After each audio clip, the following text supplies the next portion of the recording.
Welcome.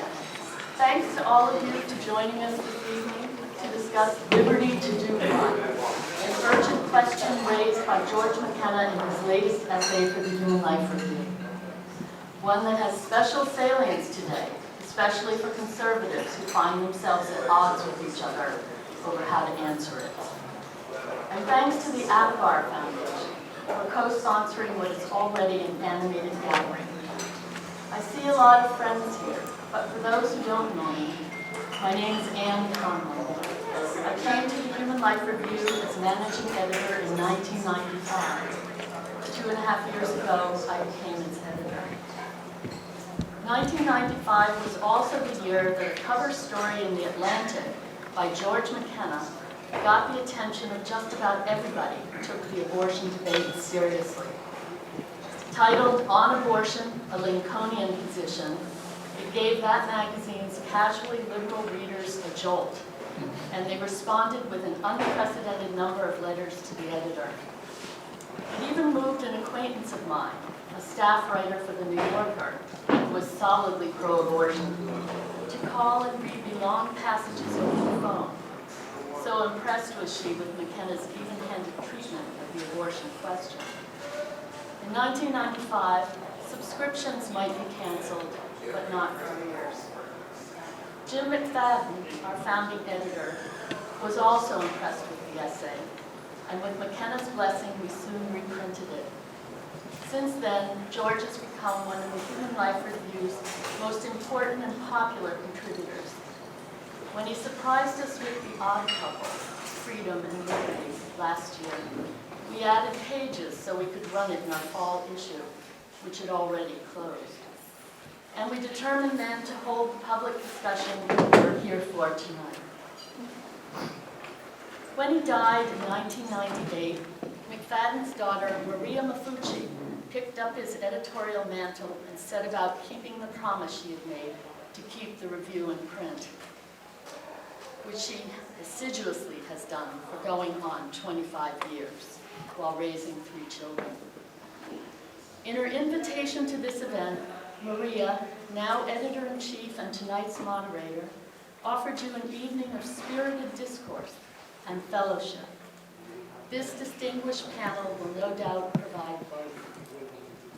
George McKenna is Professor Emeritus of Political Science at City College of New York, where he taught for 40 years. His work has appeared in academic journals as well as cosmopolitan magazines like First Things. His many books include Taking Sides on Controversial Political Issues, which he co-edited with Stanley Feingold. Designed to stimulate civil classroom discussion and help students develop critical thinking skills, updated editions were issued every 2 years from its publication in 1978 until 2014. In The Puritan Origins of American Patriotism, published by Yale in 2009, McKenna traces the continuing influence of Reformation Protestantism in shaping America's self-image. Readers leave this book, wrote Walter Russell Mead in Foreign Affairs, convinced that those 17th century New Englanders continue to haunt us today. And Michael Pitemra, the late literary editor of National Review, praised it as one of the year's best books. Hadley Arkes has been at Amherst College since 1966, where his singular brand of wit and wisdom has earned him legions of alumni apostles, some of whom joined him in founding what has become the James Wilson Institute. Sorry. I realized I had to be on it. Some of whom joined him in founding what has become the James Wilson Institute on Natural Rights and the American Founding in Washington, D.C. Its mission, in his words, is to recover and teach again those anchoring truths that provided for the founders the moral ground of the law. Arkes is the indefatigable architect of the Born Alive Infants Protection Act, a bill he conceived over a decade before George W. Bush signed it in 2002, assuring that tiny infants who are born alive at any stage of development Even those who survive abortion attempts are considered persons under federal law. He is also the author of several books, one of them titled First Things, which inspired his close friend, Richard John Newhouse, to put it on the masthead of the journal he launched a few years later. Another is Natural Rights and the Right to Choose, which we gave out at our dinner in 2004, honoring Hadley as a great defender of life. Members of the political class, he told guests that night, had talked themselves into that right to choose and out of the very premises of natural rights that underlie the American regime. Mary Ann Glendon called the book a philosophical page-turner, where the shocker is not whodunit, but what was done in the name of law. Rusty Reno received a PhD in philosophy from Yale in 1990. He then left New Haven for Omaha, where he taught theology and ethics at Creighton University for 20 years. In 2011, he left academia to become editor of First Things and executive director of the Institute on Religion and Public Life, founded in 1989 by Newhouse and close associates, including Hadley Arkes and Maria Mafucci, to confront the ideology of secularism. Along with publishing the magazine, the Institute sponsors fellowships, regional lectures and intellectual retreats, and popular events at the magazine's offices in New York. And as this audience is well aware, it hosts the annual Erasmus Lecture. Reno has also enhanced the First Things website with timely commentary by top writers and weekly podcasts, making the site a daily must-visit for anyone navigating the hectic and sometimes heretical intersection of religion and politics. And he is a prolific writer. In addition to essays in academic journals, his opinion pieces have appeared in mainstream media outlets like the New York Times and Washington Post. His latest book is Return of the Strong Gods, published in 2019. Mr. Reno explains, better than any book I can remember, wrote Barton Swain in the Wall Street Journal, the present-day progressives' paranoid fear of fascism and erotic determination to ferret out racism where none exists. It is, says Archbishop Charles Chaput, a compelling call to public sanity. And on that note, I think it's time to start our discussion. Thank you, Anne. I welcome everyone here tonight, and I just want to give you an idea of our panel. We will be starting with George McKenna, followed by Rusty, and then Hadley. I am the moderator, but I am not going to be doing much. I think that the lively discussion should not be often interrupted unless I have to. I might start it off with a question of my own, and then we will have Q&A from the audience. So take it away, George. Thank you very much, Anne and Maria, my two guardian angels. It's an honor to be here with you, with this distinguished panel, and with those of you in the audience. I'm going to start my discussion tonight by summarizing my 17-page essay in 2.5 pages. It broke my heart to do that.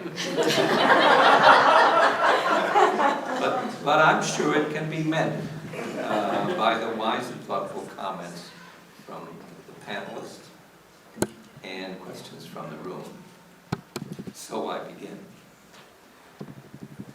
2 words, freedom and liberty, are often used interchangeably. In my essay, I've given them very different meanings. Liberty is the easy one to define because we all associate it with rights, notably the right to do as you please. We may soften it by saying, well, as long as you don't harm others in the doing of it. But the core of it is self-oriented. It's the language of individualism. Freedom is harder to define. It has moral connotations and they place limits on what we're allowed to do. So I call it freedom. Aristotle's teleology helps us to understand a human being is a very special animal. One who speaks, not just grunts, barks, or whinnies, and lives in a community, not a herd. What is the end? What is the telos of a human being? It is to live happily with other human beings in a flourishing community. It's not a momentary high, but a settled state of fulfillment properly alone to humans. We are most free then when we are able to hit that virtuous bullseye, Aristotle's metaphor, toward which our very nature is oriented. We are least free when we give ourselves over to drugs, drunkenness, pornography, and other social vices that drag us down from our humanity. And we pity people. We pity people in these situations because we know they are not free. They are really slaves. Unlike freedom, liberty is a more recent arrival in the Western political thought. Historians usually place it somewhere between the late 16th and early 17th century. The key distinction between the two terms is that liberty, unlike freedom, does not mean liberty from, but liberty to. Liberty to do what? Well, pretty much whatever you want. Unless, libertarians are always careful to add this, you harm someone in the doing of it. Liberty then does not have a teleological component. It does not necessarily seek the moral elevation of human beings. Libertarians don't make value judgments, one of their favorite terms that they pull out, about the content of what they're defending. That's why they're always ready to defend your right to attend Mass and your child's right to attend the drag queen story hour. Both liberty. America was conceived in liberty, Abraham Lincoln reminded us in his Gettysburg Address. Compared to that of other nations, American government has had a fairly light touch. Socialism is so unpopular here that even de facto socialists run away from the term, preferring to be called progressives. A motto of uncertain origin, and I looked it up and I couldn't find where it actually came from, that government is best which governs least, has a distinctly American ring to it. One famous American, Henry David Thoreau, went it one better by saying that government is best which governs not at all. All of which, except for Thoreau's unfortunate hyperbole, is fine. In this essay, I've gone to some lengths to identify liberty as the perennial and irreplaceable American ideal. The right, as General Eisenhower said, to live as you please, provided you don't get in somebody's hair. But here again comes the question, liberty to do what? The what used to be negotiated largely at the level of civil society, the non-governmental community of interests and morals. Government did not need to play much of a role because the mores of society did most of the work. Those moral lessons were taught in church, of course, but also at home and in school. Even children's literature and entertainment reflected those mores. Historically, in the West at least, social mores were deeply informed by Judeo-Christianity. Even the most non-religious were influenced by its moral codes. Today, with those social mores coming under different increasing challenge, some who embrace them are trying out different ways of spreading the word that we can be truly free by striving toward the telos, the end to which our human nature is oriented, a life of speaking and acting together in a vital community. This is the freedom agenda because it tells us what a life of freedom should be like. It conforms to what Eisenhower called the dignity of the human soul. But how to spread that news, how to infuse it or re-infuse it into our social political culture. For Rod Dreyer, direct involvement in the current political system is, quote, a waste of energy. His Benedict option is to build alternative, what he calls alternative institutions or parallel structures, much as St. Benedict did in the 6th century and amid the ruins of the Roman Empire. In somewhat the same vein, we have the so-called relocators, the families that have packed up and left northern cities for faith communities in the south, like Ave Maria in Florida or Veritatis Splendor in Texas. I, for one, wish them well. But there is another part of me that wishes for a large segment of our population to stay home and fight from where they live right now. Like places like Seattle, Sacramento, Chicago, New York, or yes, even Washington, D.C. If they make their case well, they may find more allies than they could have imagined. This is a real fight with real enemies. Abortion has killed more than 60 million children since Roe v. Wade in 1973. Hardcore pornography is a few clicks away from any child with a cell phone. Recreational marijuana is already legal in 17 states, and the number is expected to grow as sales provide much-needed state revenues. Gender is now considered to be, quote, assigned at birth, so it can be, quote, reassigned later by request. Physician-assisted suicide is available in 9 states and the District of Columbia, and court cases are pending on whether druggists can be forced to fill death prescriptions. So much for liberty. And then there are the drag queen story hours in 35 American libraries. All this is protected by powerful, well-financed lobbies and their supporters in government and the press. These, then, are the enemies of freedom. They must be fought. But here's the question. While fighting them, do we also need to fight some of our friends? What I'm talking about now are people who might be called libertarian conservatives, people who share our moral beliefs but insist that we never, in any setting, have a right to seek the suppression of contrary views. David French is a senior editor of the Dispatch, a conservative journal, and a columnist for The Atlantic. He loves America and has spent time in its military service. He's also a devout Christian, has brought lawsuits to defend the civil liberties of Christians, and he hates pornography.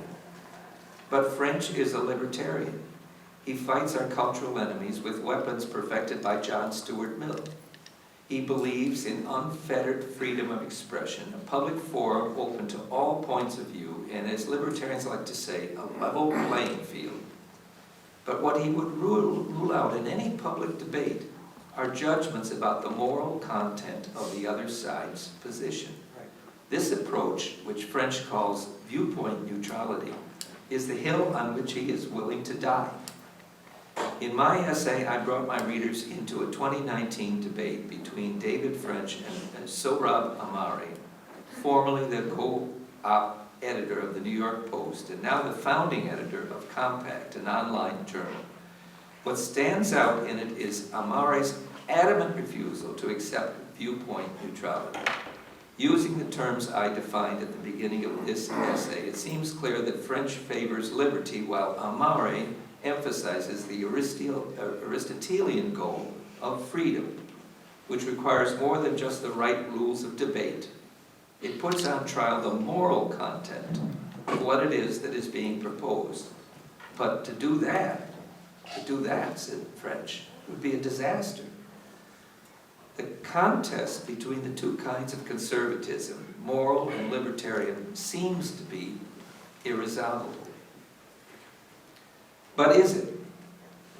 At one point, both debaters seem attracted to the moderator's suggestion that the two positions didn't have to be either or, but could be both and. Neither of them followed up on that, but perhaps there's something to it. No champion of freedom would rule out the tactical use of French's weaponry, such as demanding equal time or objecting to bias from a biased debate moderator, usually biased toward the left. And why not? In warfare, you use any weapon that comes to hand. But presumably, he would make sure that the thrust of his case didn't depart from the underlying moral binary. This is good and that is evil. There are some ways of living that should be preserved or revived or encouraged. There are other ways of living that have already caused great harm to our republic, so they need to be resisted and repelled with energy, determination, and goodwill. Thank you very much.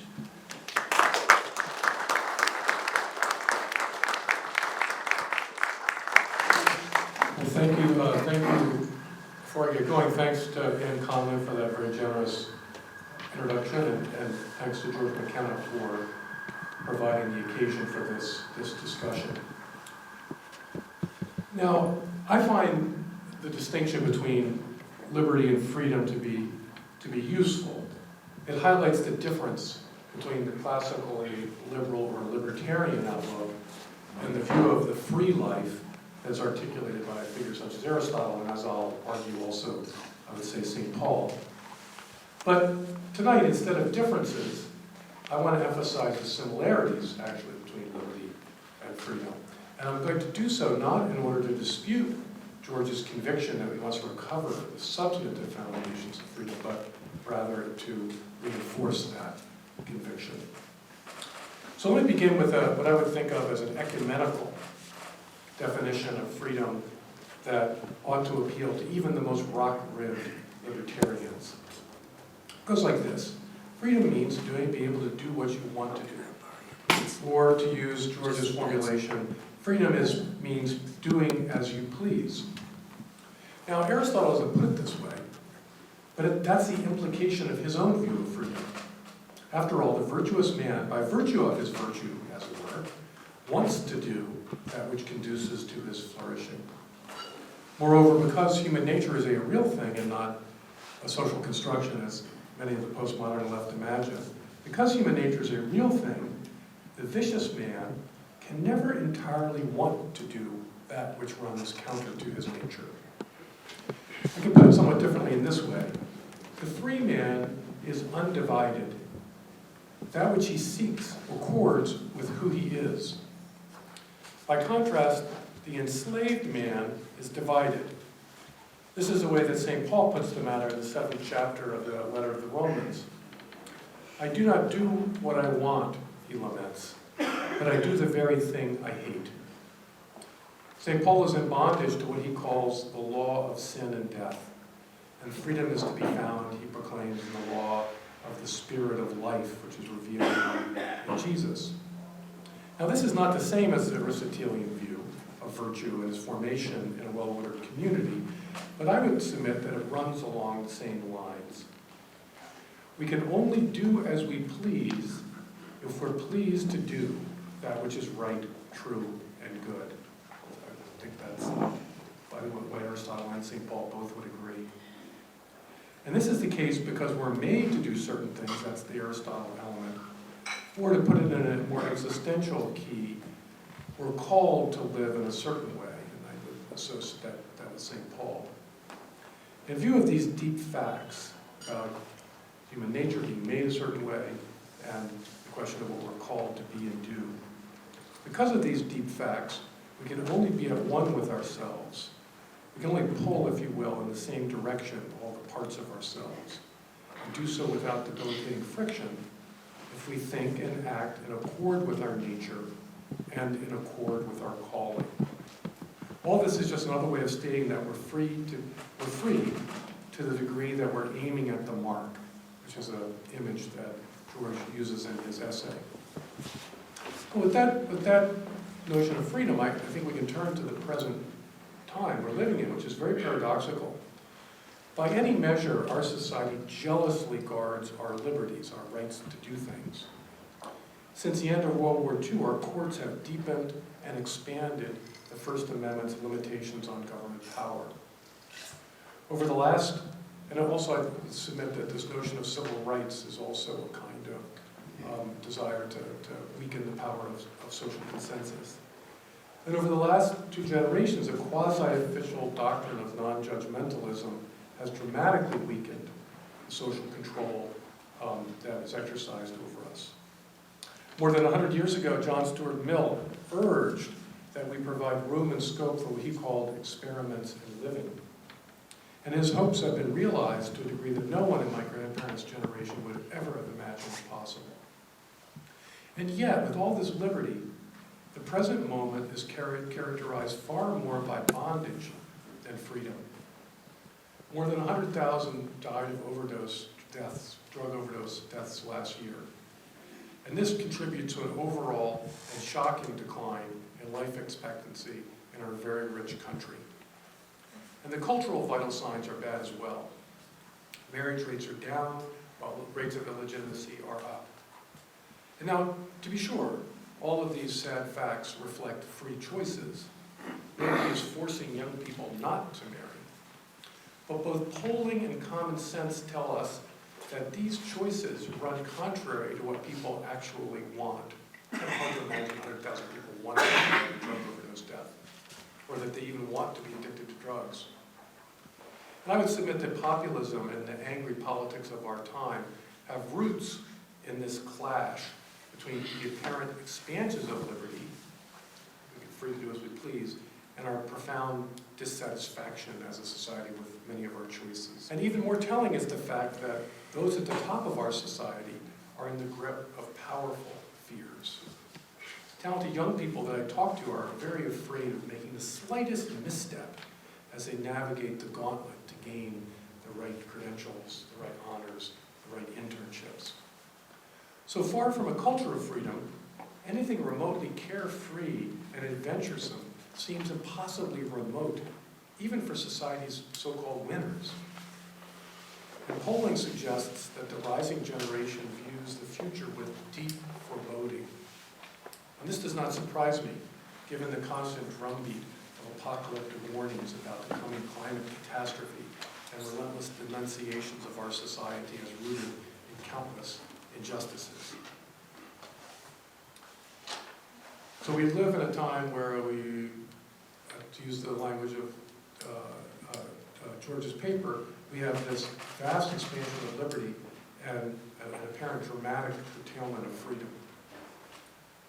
Now, the founders of our American Republic recognized that a free society requires free citizens capable of self-government. If this is so, then the various forms of bondage to fear that I've outlined suggest that our American traditions of fear, addiction, and many other bondages suggest that our American traditions of liberty are imperiled. For example, it's telling that university students who claim to be triggered or who demand safe spaces summarily dismiss classically liberal ideals of free and open debate. It's not an accident that they don't sustain liberties in the face of their fears. It's also telling that young people fearful of their economic prospects are calling for socialism. What exactly that means is, but it's an interesting fact. Or that those that convinced are on the brink of climate catastrophe, as they say, are happy to sign off on extensive measures of social control. Or that after an onslaught of propaganda about the impending wave of death to be caused by the pandemic, the university class, or what my friend calls the laptop class, demanded to be locked down. As Thomas Hobbes recognized, fear is the great enemy of freedom, which is why he stokes it in order to induce men to give up their liberties. I think St. Paul takes the same view. I think in the letter of the Romans, fear of divine punishment makes us slaves of the law. That's my theologian's gloss on the argument in the main body of the letter of the Romans. And then elsewhere, the fear of death makes us slaves to worldly powers. Now, as I've written elsewhere, freedom is not created by permission. All the rights in the world are empty if a person is abandoned to his passing whims, or worse, to his persistent and gnawing fears. Freedom arises, I argue, from our loves and loyalties, from our convictions and our commitments. Even a man devoted to falsehood enjoys a greater freedom than someone who lacks passions and attachments. Those who worship idols are far more likely to demand liberty than the secularists of the present day who seek nothing other than health, wealth, and pleasure. Now, in a society like ours, which is increasingly atomized and demoralized, the position taken by someone like David French and others, I think, is worse than irrelevant. Viewpoint neutrality is a simple-minded shibboleth, not a serious position. One cannot, and one should not, be neutral with respect to justice, for example.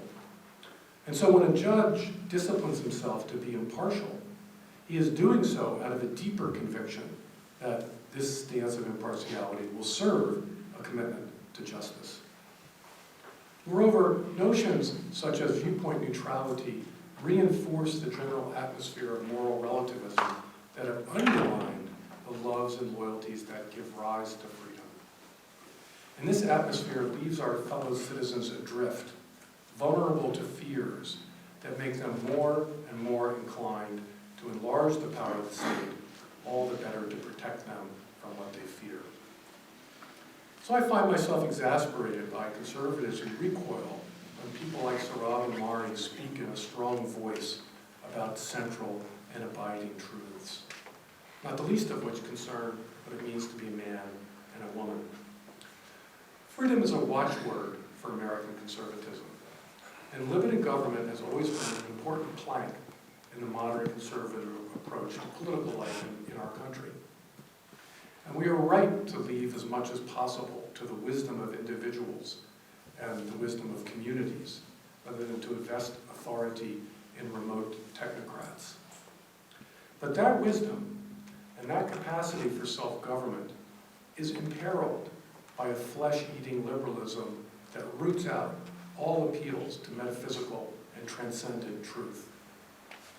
If we're to restore a culture of freedom, and with it, I would submit, protect our liberties, then our first task will be to affirm the truths we are called to obey, rather than the so-called meanings that we invent and choose. I'm encouraged by the thought that by the end of this month, our legal system may once again be open to the truth about the sanctity of the lives of the unborn. So I propose, let's build from there. Thank you.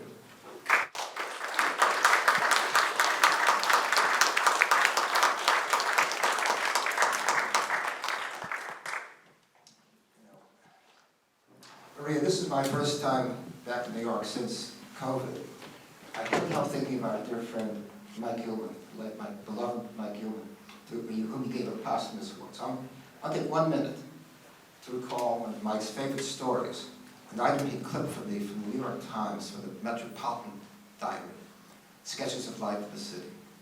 And the one he clipped read in this way. It said, "Dear Diary, it was through Act 3 of La Traviata at the New York City Opera. After witnessing Alfredo's confession of love, Violetta's seek for the rejection of the carefree life of Paris, their retreat to the countryside, George's appeal to release Alfredo for the benefit of his sister's project of marriage, Violetta's compliance, her pretended deceit, Alfredo's jealous rage, his reversal and illness, the lovers' tragic reunion, and Violetta's death. After all of that, I heard the woman behind me say to her companion, the same thing happened to my girlfriend Gloria."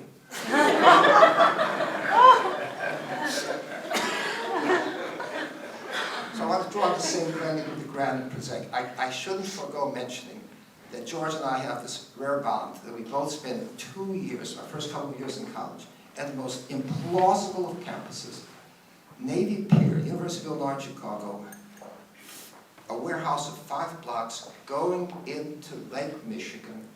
The Navy opened in 1946 when the soldiers were returning. Now that was also a time when the Cook County Democratic Party, headed by Richard Daley, would not tolerate the election of a district attorney who refused to prosecute people for shoplifting and even more serious crimes. It was a time that is before Liberal governance turned our cities into ruins of civil order, with murders spiking, and now lovely stores on Michigan Avenue are forced to close because they can't sustain themselves through a wave of destruction and shoplifting. Nor did we find in Daley's Democratic Party a political class that affected not to know the difference between males and females. And even more critically, a party that takes as its central, defining issue, the issue on which everything else hinges, the right to destroy an innocent child in the womb. And now we have something new I've never seen in my own lifetime. A party of the left that has virtually liberated itself from all tests of truth.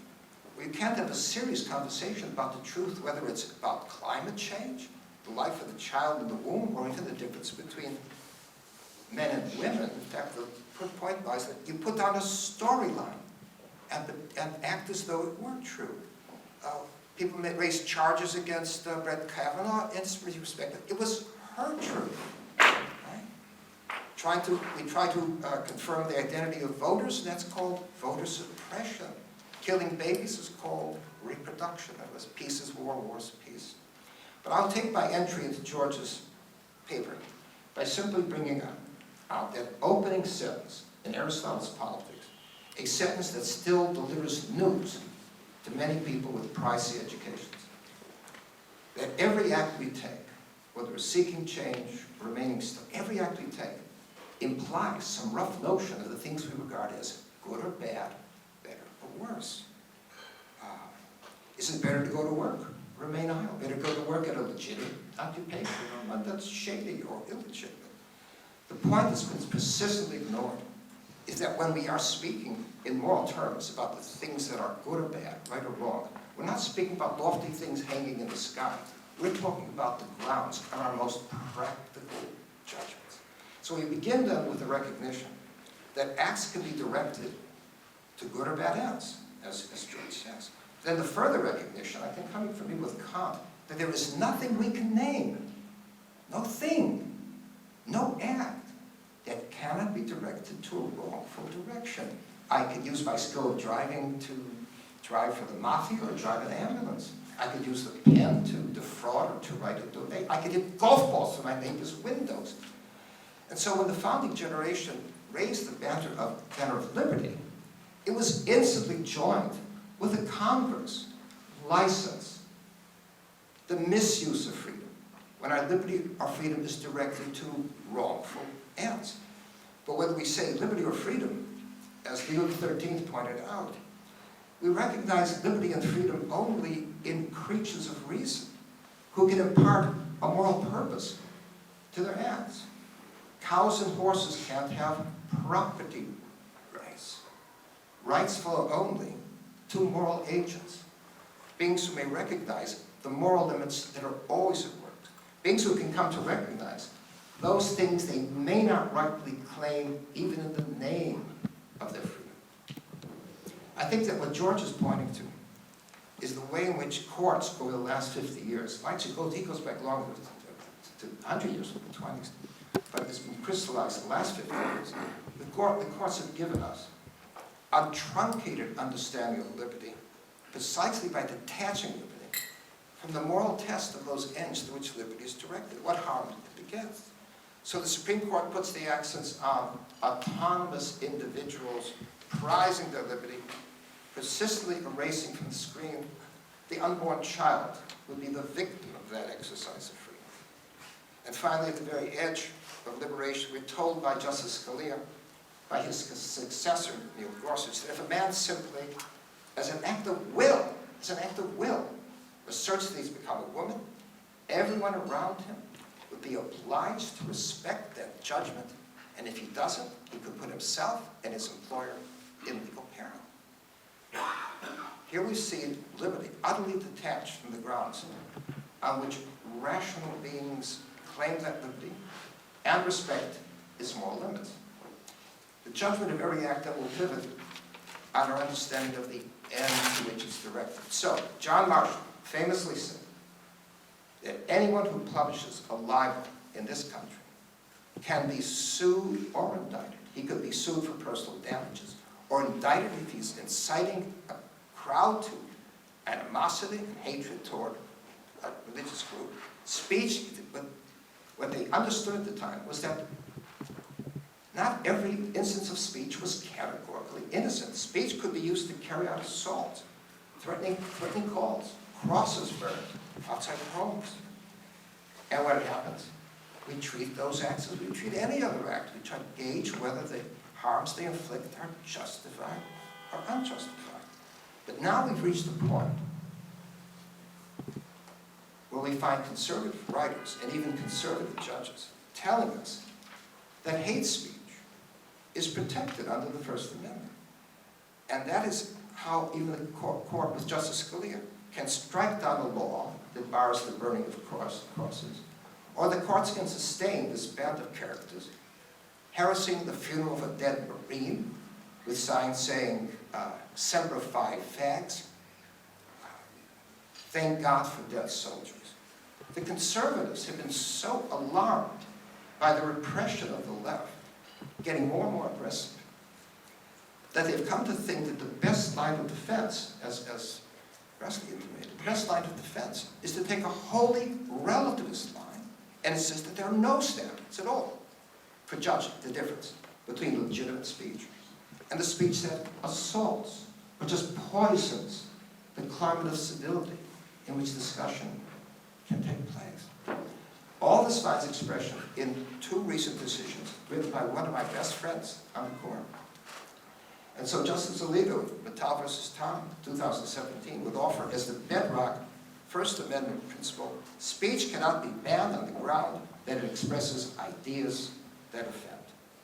And then he and Justice Gorsuch, in the case of the Masterpiece Baker, just a couple of years later, extended that principle of relativism to religion and say it must be the proudest boast of our free exercise of jurisprudence that we protect religious beliefs even when they are offensive. Now, what do we mean by offensive and offend? 40 years ago, I was invited into town by the ACLU to debate with them over the matter of a band of Nazis, self-styled Nazis, marching through a community, Jewish community in Skokie, Illinois, containing people who fled the death camps. And Dave Hellman at the ACLU declared, the First Amendment protects all ideas, popular or despised, good or bad. In Hellman's translation, it was a matter of being popular or despised. To be despised was merely to be unpopular. What is ruled out here, that there are certain things that may in fact be despicable in terms of principle. It was no part of his understanding that certain things may be in principle despicable, and now it may be the height or the depth of irony that this position of the ACLU seems to be settling in now as the position even of conservatives on the Supreme Court. With the matter of the Nazis in Skokie, this gets us back to the neutrality thing. With the matter of the Nazis in Skokie, Dave Hellman of the ACLU said, we must be free to hear the Nazis because we must be free to choose the Nazis. That is, we are free, that is, in a free election, to install the party that would end free elections and our freedom to choose, as it would remove the First Amendment and the whole regime of constitutional freedom. This was incoherence. And what Lincoln called the degradation of the democratic dogma, that you're free to do virtually everything through the arrangements of this regime, to put in genocide, slavery, as long as you do it with all the trappings of legality by the vote of a majority. And this is what some of our conservatives now call neutral rules. That's when Justice Kavanaugh says that the Constitution is neutral on the matter of abortion, that people in the states are free to install abortion or to restrict it, as though, here's the point, as though nothing in the deep principles of this regime, the principles that underlie this Constitution, would have anything to say about the supposed right to take an innocent life for reasons that need not rise above convenience. And so we find ourselves now on the threshold of overruling Roe versus Wade. And we find the conservative movement on the edge of a serious schism. and which will divide us now along shocking lines, now made brutally clear. It involves the question of how the conservatives are facing the choice between two different paths. One side goes this way. We look back to that brief offered by the lawyers from Texas in Roe v. Wade, where they drew on the most updated evidence of embryology, woven with principle reasoning, to establish that that infant in the womb, that offspring in the womb, has never been anything from human from its very first moments, and never really a part of the mother. The court, in striking out well, could take that as its anchoring substantive point, and then send the matter back to the states, inviting people to ponder just how the taking of this small human life will be reconciled with our other laws on homicide, on how and when life is returned. On the other hand, the alternative, the court may send the matter back to the states on the terms set down by our late beloved friend, Justice Scalia, that the question of when human life begins, or when the being in the womb is regarded as human, cannot be answered by the judges. It can be answered by only as George says, a value judgment. To say a judgment made by the people on how they feel, just how much they have to value that living thing in the womb as a human being. That is, I think, sadly, the approach offered by my own late friend Scalia. And it's clear now from the leaked draft opinion of the court that that seems to be the path chosen by the majority of 6 conservative and 5 Catholic judges in explaining the ground for overruling Roe. But why? What prevents 6 conservative justices, vetted through the Federalist Society, from the willingness to speak that one inescapable truth, that the child in the womb has never been merely a potential life, as the justices say. If it were not living and growing, an abortion would be no more indicated than a tonsillectomy. Well, why can't they say that? The explanation on offer is that if they said that, they would lay the predicate for Congress and the federal courts to act when the protections of the law are withdrawn in the blue state from a whole class of human beings. But the conservatives now are committed to the argument that moral judgments on these matters are not to be made at the federal level by Congress or the federal courts, that they can be made only at the local level as value judgments. But if this is the real explanation, the very best that our conservative judges have now talked themselves into is the fantasy that law can be done at the federal level without making judgments about the substance of the moral questions before them in these cases. And even worse, that conservative jurisprudence must be willing to affirm as one of its own anchoring maxims a radical falsehood that we really cannot speak with any clarity, a meaning about the nature of that child in the womb. Now, a conservative jurisprudence that finds its ground in the willingness to accept that radical untruth is a jurisprudence, I submit, that cannot give a coherent account of itself. And if that's the best, that the best minds of the conservatives, conservative lawyers and judges can give us, what stands in the way now of the full panoply of radical untruths that the left is willing to unfold for us as they deliver themselves to a state serenely detached from any sobering truth about the world that they and the rest of us inhabit. Now, if we think the left is unwilling, one day after Roe v. Wade is overturned, we may strip away the cover and see, I'm afraid, the crippling moral divisions among conservatives themselves, running down, I think, to the very root of things.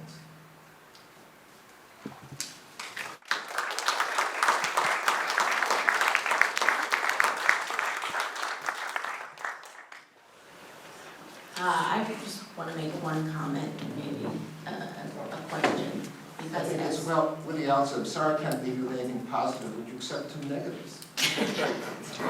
Well, just one thing that struck me while listening to all of you is, and I admire David French, I like a lot of his writing, but in our current culture, there really is no neutrality because people are being fired and canceled and harassed for not towing the line for so many of these new truths.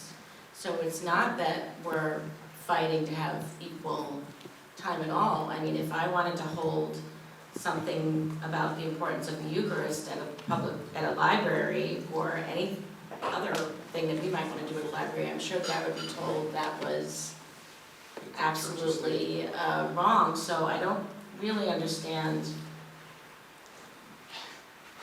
where he's coming from in the big sense that all of our beliefs are being aggressively attacked. So there is no balance there. And then you could respond to that. But I wanted to just also bring it back to George and ask, and maybe all of you, if we can fight our friends, but if we want to do the both and approach, how do we do that? How do we start that with our friends? George, maybe? To George, Oh, that's a hot rivet you just handed me. I think we need to expand upon some of the insights that we've all talked about tonight. That we can't just go along with these things that are happening, and we can't simply settle for ACLU type liberties. That there are really important, literally life and death decisions that are going on, and we can't go at it defensively. We have to take it on by itself and say that there are, well, I mean, here's an example from Hadley's remarks. You know, that the ACLU was ready to defend Nazis who would, if they ever did get their way, would remove any possibility of civil liberties for you and me. And we have to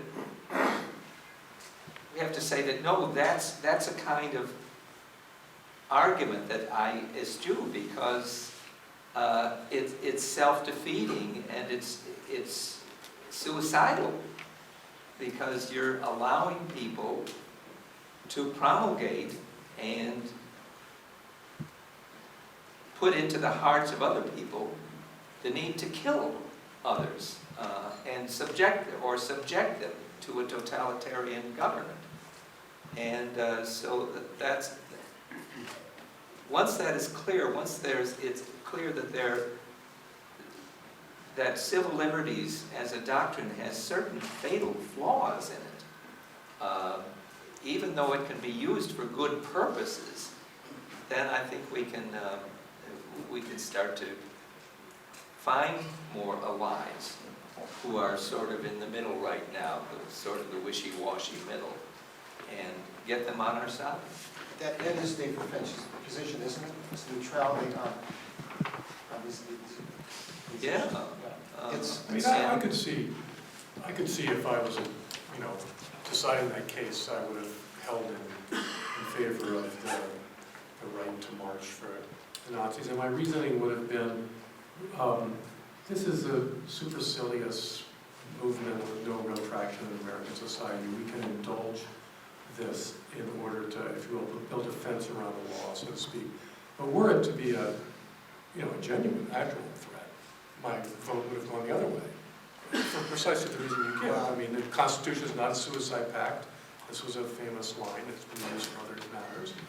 And, people don't have a right to preach sedition in the streets. Although I would accord them that right if, like I say, they're marginal characters that have no following. As soon as they gained a following, I'd shut them down. Well, Which I think is actually what was happening in that case. Yeah, as soon as you get struck. Look, my point at the time was that ragtag bunch of Nazis in Skokie were no real threat. What was really troubling was some of our best minds in the legal profession were talking themselves in the notion that the regime begins with moral relativism.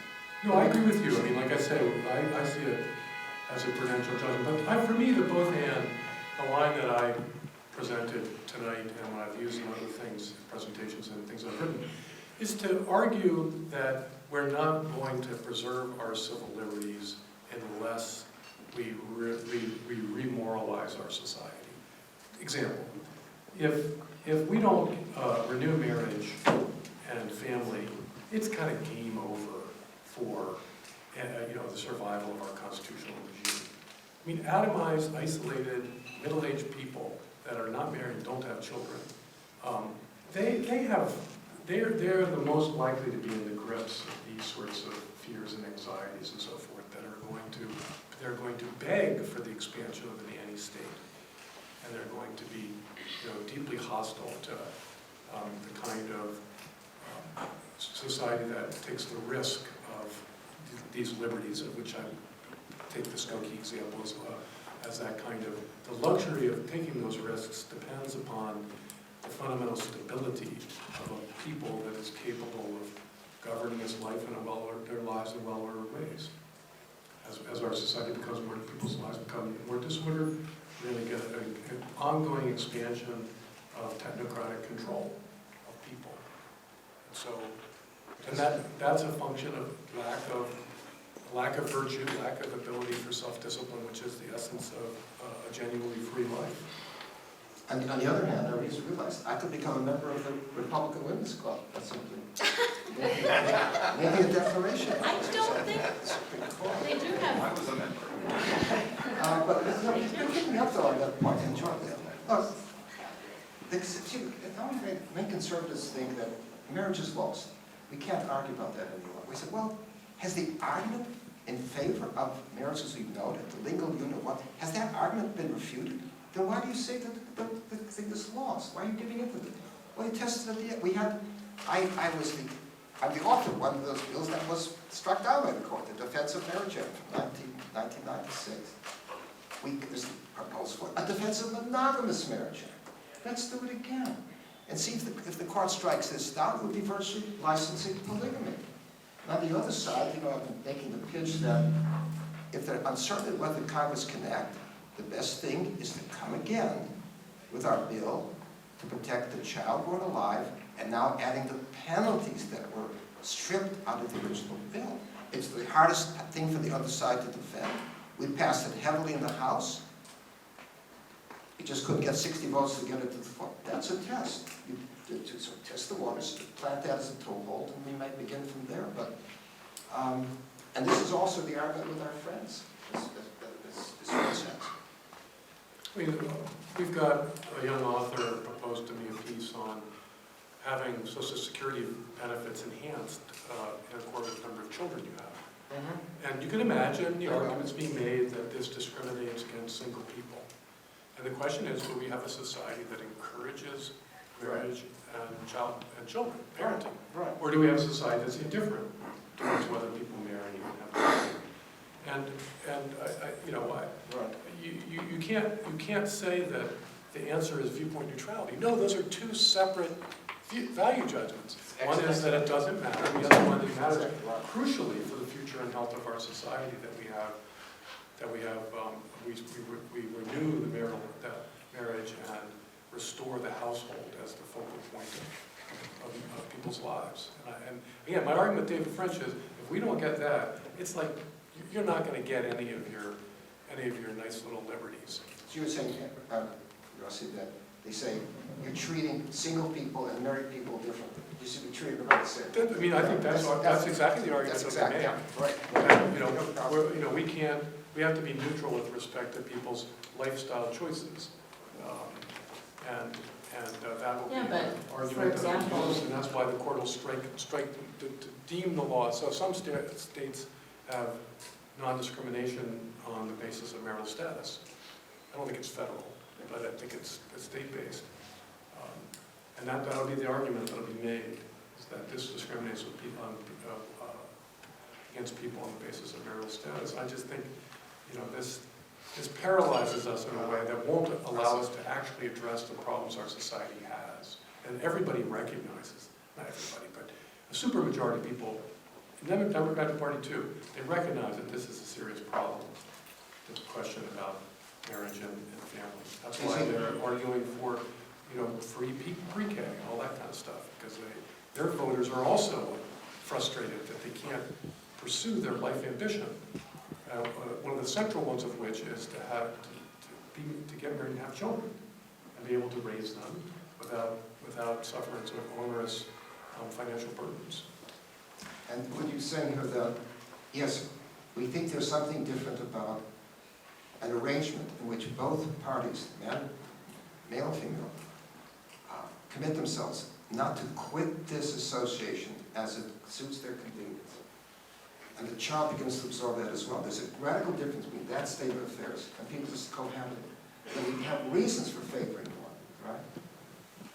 But see, that's the point the people want to make precisely for the reasons that you put forward. Oh, you're discriminating against marital status.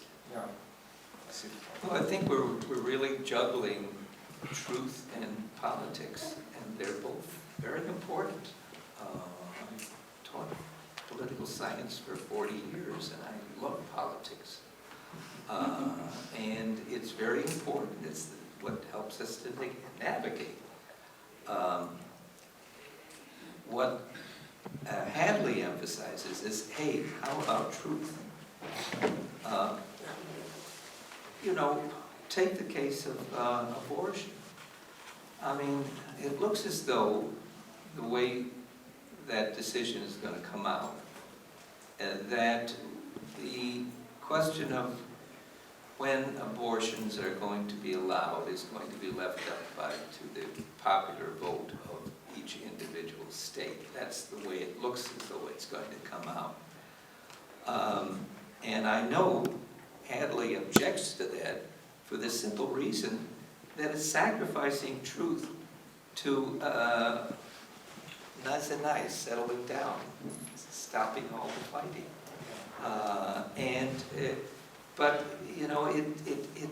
So a 1 month fetus is not a baby. A 15-week fetus is a baby, or is it a 16th week, or is it and politicians juggle these things, and probably when I go to bed at night, I think maybe that's the way it's got to be, that it's going to be left up to the individual states. But there's another part of me, the Hadley part of me, that said that's wrong. It's a baby, for God's sake. It's a baby when it was conceived. They're always talking about get with the science. We have to get with. Well, the science is completely on our side, Right.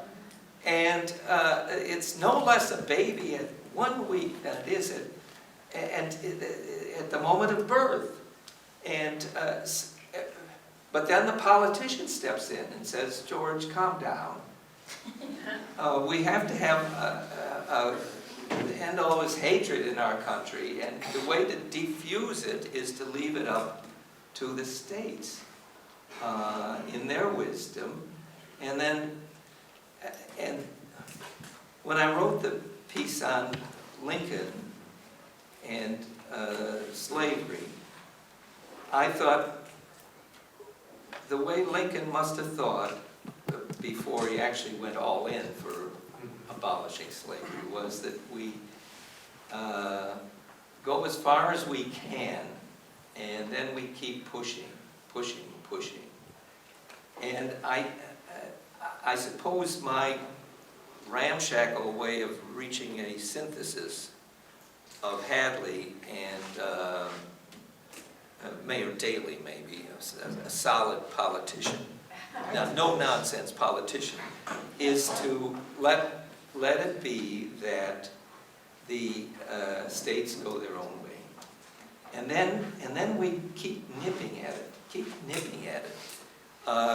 doing this Socratic dialogue that that he is so good at, that Hadley is so good at, that we, come on now. I think you have the wrong Reverend Jackson, as we say.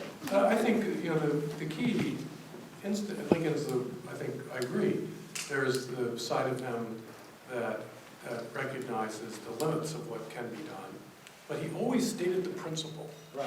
And I think this is something that we need to, we should not confuse prudential judgments about what best serves to maintain the peace of the earthly city, which may involve, in this case, federalism, like letting the states aside, and all that kind of stuff. But we should always insist upon stating the principle Right. of the sanctity of life. Amen. And That's that, built into the decision of the court, does it? That's right, you and I and was complaining about that. yes, and I think that the same thing could be said about any number of moral issues. And I can see the court is using free speech as, they've really absolutized free speech over the last 20 years. And they use it as a kind of omnibus rationale for separating the warring parties in this struggle over important central moral issues. And I can say, okay, it's important to keep, any school teacher who wants to separate the kids fighting in the halls. That's a reasonable thing. But I think the problem is that we have a legal culture that confuses, if you will, the means with the end. So what is the end that we seek in having a very robust protection of free speech? And not to absolutize it as if it were, because it's totally unsustainable as an absolutized principle. Absolutely. But the conversations, it goes on. There is the federal structure. And in the 60s, we saw the courts and Congress intervening as the protections of the law withdraw from a whole class of people in the South. We saw the Congress and the courts getting more active in resisting it. We said, well, if you could do that then, why can't you do this now when the protections of the law are being withdrawn step by step from Remember, Lincoln said in a critical passage, the question is, here I'm citing something in the first journal, the question is whether the black man is or is not a man. If he's not a man, he who is a man can do with him what he wishes. If he is a man, then he too has the right to govern himself. Then Harry Jaffa said, the question of whether the black man is a man cannot be a value judgment. We cannot put it out to the separate states and say, do you consider black people men, women? Well, it makes us little sense to put out to the state the question of a value judgment on whether you think these children in the womb are human. So look, we've been stuck with this. The conservative movement has talked into this, get it out of the hands of the court, get it. But if I get back, as Rusty said, they've never been clear really about the deeper principle of the work here, apart from getting it out of the courts. Also, I would say that if the decision is as this leaked memo suggests, there will be many states that pass laws to severely limit and prohibit abortion. But in many states, those will also be overturned by the state courts. So I guarantee you the state court of Kansas will overturn any limitation on abortion in the state of Kansas and deem it unconstitutional in light of the state constitution. So we're going to just get this all over again at the state level. I don't want to interrupt you because we do want to give the audience a chance for some Q&A. Oh, no freedom of speech for this crowd. By the way, We know the truth. I detect, I think, my beautiful former student, Ifeoma Annaker. Yes, she is. Right. And she's been working she was working for you for a while, right? She was, Yeah. yes. But we would like to have some Q&A so that we can also have the freedom to eat and drink this delicious food. If anyone would like to come to the microphone, and if you press it, it goes up and down. But thank you. We have a round of applause.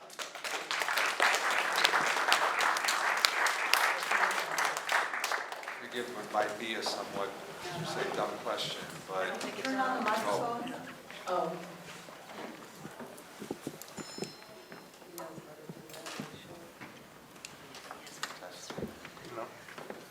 Say testing. Now, Well, we might be able to hear you. It's such a Okay. small room. Short room. I apologize, maybe somewhat of a naive question. There's no way to listen. I tell it to my students, this might actually be one. But, oh, thank you. On the whole question of trying to find this common ground of liberty and freedom, didn't St. Thomas Aquinas didn't he resolve this question when he dealt with the issue of should all things that are immoral be against civil law? Wouldn't that create an affirmation of freedom in that things that should be outlawed should be things that are very harmful, which was going to imply certain bedrock convictions about human nature and freedom, and yet with the realm of things that are immoral, possibly, but not to be outlawed by civil law, wouldn't that create a kind of realm of liberty? Well, Aquinas said that we have to lead people to virtue not suddenly but gradually, and that we cannot hope to extirpate all evil. What we may try to do is compress things to tolerable limit. You're not going to get rid of prostitution and so on, but at least, all these cases, it was getting clearer on the principle. There's something wrong about prostitution. We may not be able to reach all these cases, even abortion at this time. It was going on, but every so often, D.A. O'Connor would sort of zing somebody on Doctor on Park Avenue. He was doing that just to make the point. So again, I come back to Rusty's that, there is prudence. At certain times, political authorities have to make their accommodation with an evil, as with the evil of slavery, for the sake of trying to compress it and get away from it. But in the meantime, people were clear on that it was something wrong in principle, and they were clear that we have to get rid of it. Well, So I think that's... I agree with you very much. Thank you. My name is James Bascom with the American Society for Defense of Tradition of Family and Property. I wanted to compliment Professor McKenna for the excellent essay. It's very, very interesting, very, very, very well written. You mentioned in your essay the French Revolution and how they advocated a liberty, which was essentially a liberty from religion, to sever France and the French society from religion, particularly the Catholic Church. And likewise, today the woke left is clearly a religious movement. I mean, it's clearly based on a false notion of, it's very, very much a religious movement. Can we, or should we, or to what degree should we be guided by religion in defining what is true freedom, what is true liberty? Especially as Catholics, I'm a Catholic, and probably many, if not most of those in this room are Catholic. What are your comments on that? He wrote a good book on this. This is George's book. I think you should not be held without one of these things. It's really one of the best things done about, I think, American founding anyway. But that sets it up for you. Well, I don't know that I'm rather ready to hit it out of the ballpark, but I think that there are things that have to do with my religion that are specific to my religion. I go to church on Sunday, I receive communion, and so forth, and those are binding on me. And there are other things that are either approved or condemned by my religion that are also condemned by moral law. And I think we've come to accept moral law derived from Christianity in the Western world, but universal, really. And when it comes to universal norms of morality, I think that Thomas Aquinas was right, but so were other people who weren't Catholic, who saw with insight into the same kind of thing. Aristotle, of course, long preceded Christianity, but laid down a number of rules derived from reason that were taken up by Thomas Aquinas, recognized by him as being wise insights into reality. And so was very happy to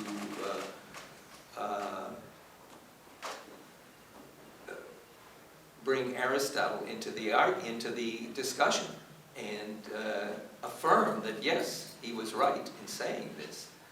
Surely is Aristotle's insight that we're not animals, that or if we are animals, we're animals of a very strange kind because we talk, we argue, and therefore we have moral outlooks that go along with that. There's such a thing as a decent society and an indecent society. There's such a thing as a decent person. And so they coincide in many respects.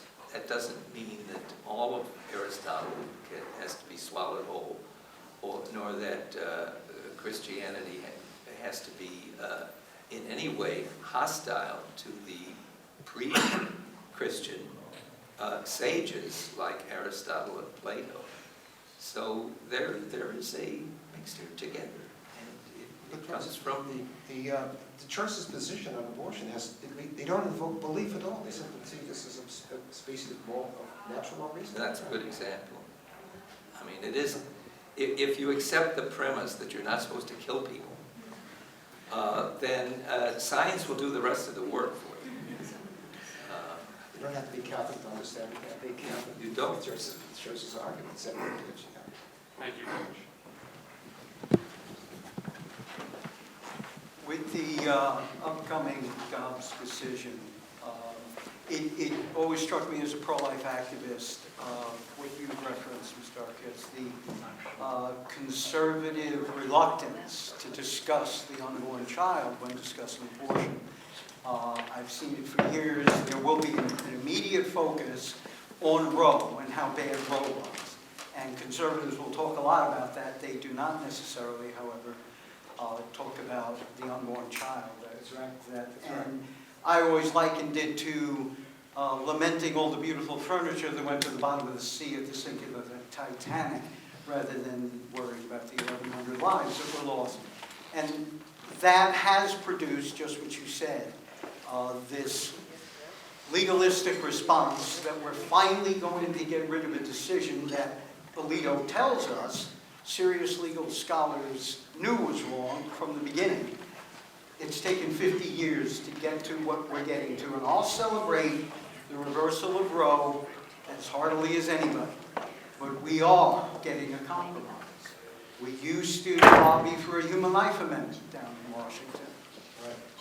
There's no discussion of that anymore. We are going to go state by state. I personally, and it's not going to affect me, I'll be long gone.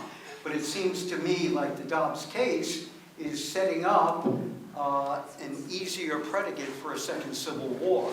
Many of the compromises prior to the Civil War helped bring on the Civil War in this country.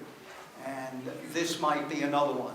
It's going to regionalize the debate over abortion. And it's going to inflame passions even more. In terms of the mentioning what our role is, just what you said, Mr. McKenna, the idea of pushing. We need to find more dramatic testimonies to the humanity of the unborn child. And that's the challenge in front of us, certainly here in New York. Any of you think there's a second civil war on the way? Well, I don't know about that, but your words were well taken, were very well taken. And whenever I'm tempted to say, well, this will settle it, I will reflect on your words. Thank you all. This has been a very challenging hour or so for me. And I'm challenged to understand what question might be useful, because I need to clear my mind on some things. The matter of liberty and freedom and of other words in our vocabulary that seem to have not necessarily floating definitions, but have achieved popular meaning that begs the question of how ideas are, and truth even, is to be communicated. I've been struck recently by by the hope that an issue that I'm concerned about might be properly resolved by an understanding of what the Constitution says about it. And in looking, I've stumbled across a document that you probably have better knowledge of than I, and I'd be glad to hear of it. And that is what seems to me, and I'd like to believe it is the context for the Constitution itself, which is the Treaty of Paris, that opens with very ominous words.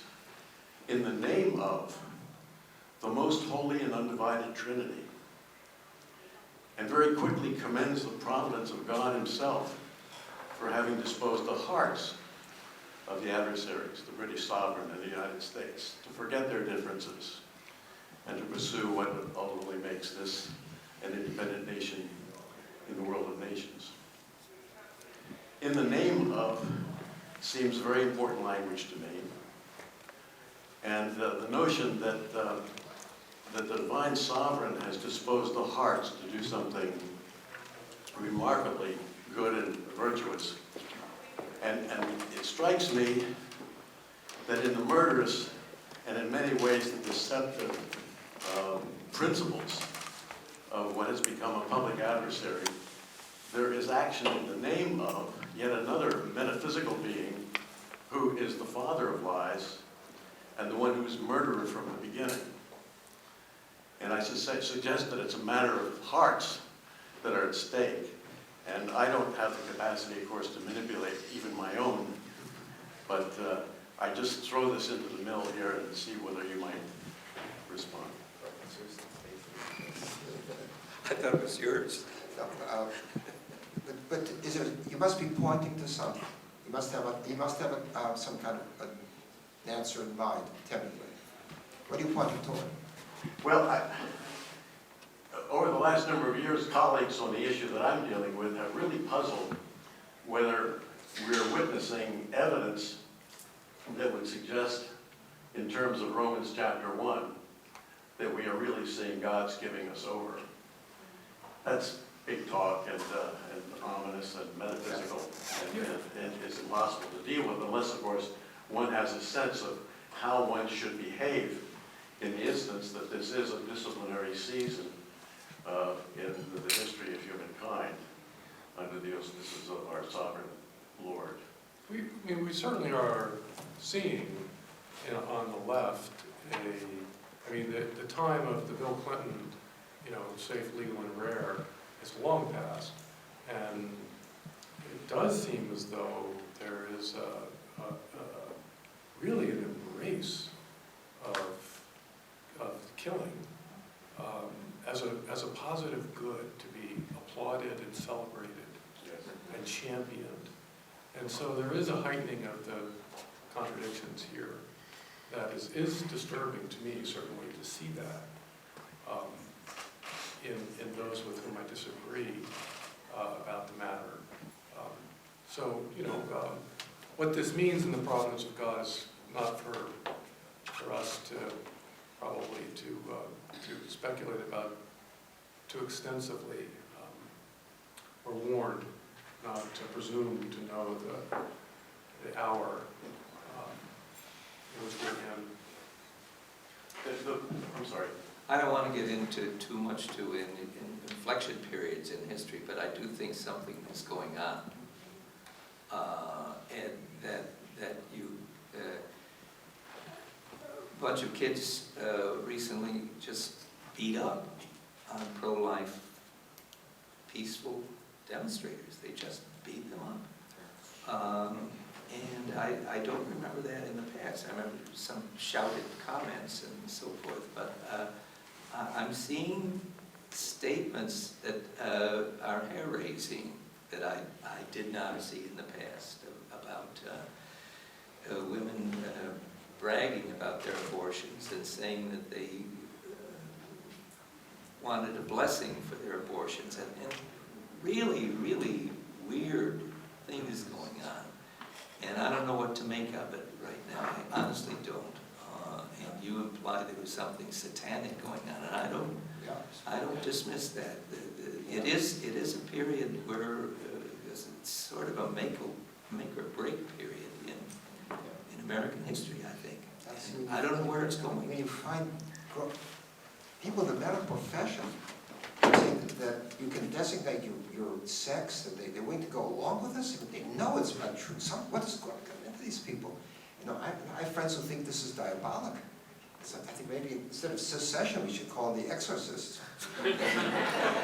I just, because we're getting, we don't have much time left, so I would say the gentleman behind Jim would be the final question, and we'll open the doors. Just the final remark that I make is that the Romans 1 passage highlights God's displeasure with the suppression of the truth as a deciding feature. Thank you for your presentations.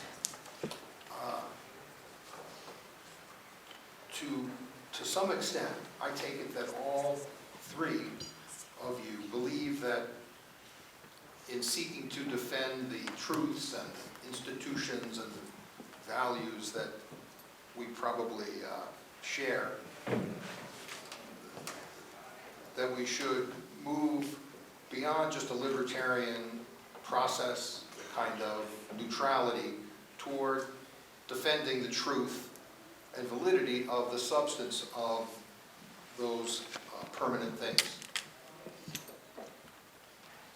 And I tend to agree, but over the course of my lifetime, if you observe the great progress that the left has made socially and politically, what they really did was begin by a neutrality, right? So just to choose the gay rights movement as one example, you could use a lot of examples. It started as, gee, these people have an affinity for same-sex, so we should be tolerant of them. Just don't beat them up. Just be tolerant, be kind. And it progressed to where we are today, where that movement is very aggressive. The most recent iteration being the whole transgender discussion. But they didn't start there. What was effective for them was precisely a very neutral, libertarian approach. Let's just be tolerant. And so the question I have for you is, instrumentally, do you see a value in adopting some of that as well, alongside standing up for these truths? Adopting I'll give you a concrete example. At my little school, the left really is dominant on the faculty. And we had, I think there were 400 faculty members, and 3 or 4 wanted to introduce what they called viewpoint diversity. And luckily, we had a very good, large donor at the university who got behind this, and they bring occasional speakers. The entire premise of what they're doing is not we're advancing conservative values. It's diversity of thought, kind of a libertarian presentation, which may be the only thing they can do at this point. So what I'm asking you is, when you advocate for pressing forward with the moral truths and the like, do you also see that the more libertarian approach in our present circumstances could work and has a value? Well, it waffles. First we heard you can't judge them because it's simply a matter of taste. Well, it's a matter of taste. It's not my taste. All right, so don't impose it on me. They would no, it's not a matter of taste. It is wrong for you to, how do we move to that level? And with the case of the same-sex marriage, there are other places where you can get a cake for a same-sex marriage. Why do they want to force this one? Because they don't think it's a matter of taste. They think the one who rejects the cake is a wrongdoer. And by the logic of morals, the wrongdoer has to be punished. We're not taking seriously the fact that these people on the other side teach these things as profoundly morally serious. They take it seriously, and they're not going to be put off by saying it's just a matter of your taste on these things. I mean, I think Their that movement, which has been so successful, didn't start that way. It started with a very libertarian, And look where, I know, just toleration. but it got the other way precisely because they infused it with a moral conviction. There's something of moral significance. well, I think the moral significance was there from the very beginning in the activists. Oh, sure, Maybe it was- but they were, yeah. Maybe, the school teachers may have sold it differently. But on the issue of viewpoint diversity, it strikes me as that, I think a good argument can be made that this is a legitimate educational good. Not infinite diversity, not, as we said, not, I don't think, a creationist, should be sort of pulled in order to promote viewpoint diversity, for instance. But yeah, there should be a healthy argument about legitimate positions that have strong, reasonable arguments that can be presented. That's how young people learn how to think about kind of central public convictions. Also, I think our universities are very much to blame for our poisonous public culture, because we have an entire generation of young people that has not seen grown-ups at the university model civil debate about substantive matters. So again, to your point, yes, Jesus told us to be wise as serpent and innocent as doves, and there's a kind of serpent-wise thinking about how we can use a tool of the left, diversity, that's one of their favorite words, in order to get ideas and principles that we think are substantively good for people to know onto the campus. Why not? Of course. Use any weapon that comes to hand. No, I wouldn't say that. I think Any legitimate okay, weapon. right. I'm not saying You're not doing evil. you're allowed to like throw guns. bombs. Let's have one more. Let's have another But question. that's what I was suggesting at the end. Let's have another Okay, question. our final question. Great, thank you very much for your presentation this evening. I'll keep my question very brief. Professor, you in particular seem to believe that the judiciary should be imposing moral boundaries on our liberties. I guess my question is, haven't we really suffered through 60 years of that, of the judiciary making moral judgments masquerading as interpretations of the law or interpretations of the Constitution? And aren't we all better served by a judiciary that truly is not imposing moral judgments, but is merely in a very honest way interpreting law and the Constitution, and leaving the moral judgments to the legislature, where it can actually draft laws that they think reflect the moral judgments of our community? I actually think for 60 years we've seen how dangerous the approach that you're suggesting has been, and I, for one, am very happy to move back to a neutral judiciary. Hadley Arkes' life project has been to show very convincingly that in all matters of law, a judge has to seek to do that which is just. It's a moral judgment. In fact, impartiality is a moral judgment. In other words, I should be impartial. I should be impartial. You should be impartial, but Should is a moral word. impartial, right, doesn't mean making a moral judgment. It's It means impossible. interpreting the law and the Constitution. No, but everyone agrees that our liberties as articulated in the First Amendment admit of exceptions. And free speech, we can't shout fire in a theater. I can't say things that imperil the community. Well, what imperils the community? That's a moral judgment.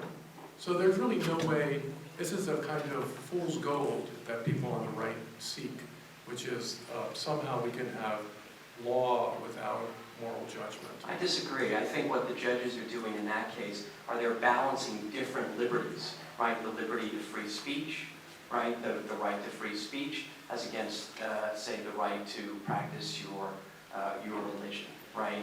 So I think where those clash, there definitely is a, where you put limits on one liberty or the other liberty.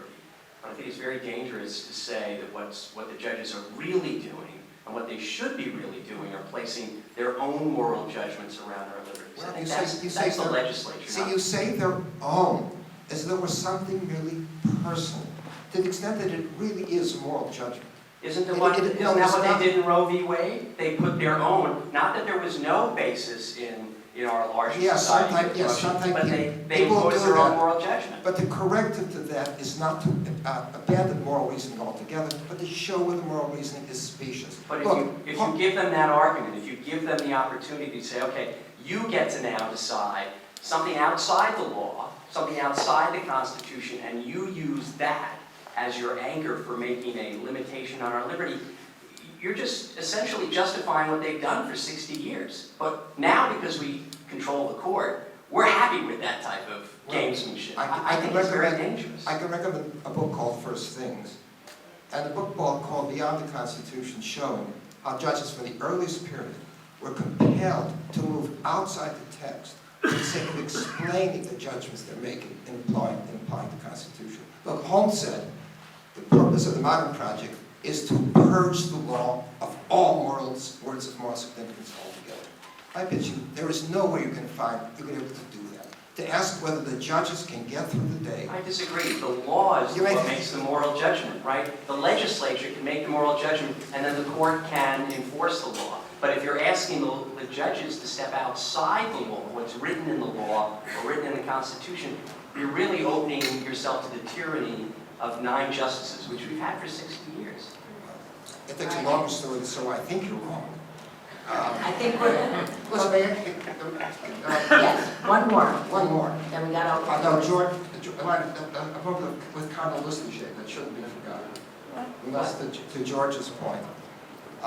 We had Cardinal Lustiger in about 25 years ago to do the Erasmus lecture.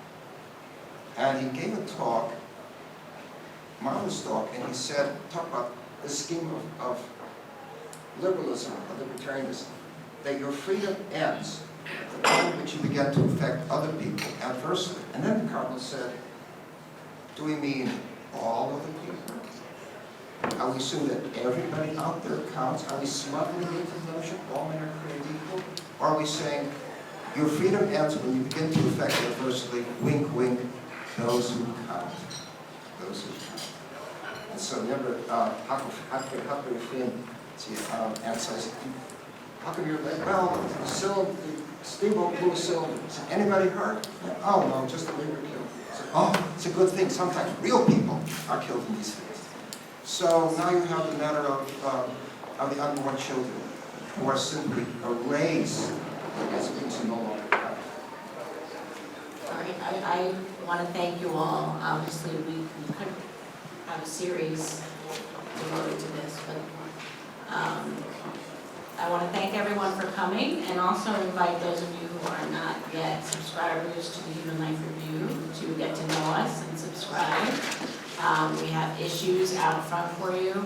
We have an ever-growing website, Ed Beckman, who is often our terrific legal analysis on our website, but we have blogs and news stories and pastoral reflections and events, and we are having a gala event in October. So thanks to everyone on the panel, and we all have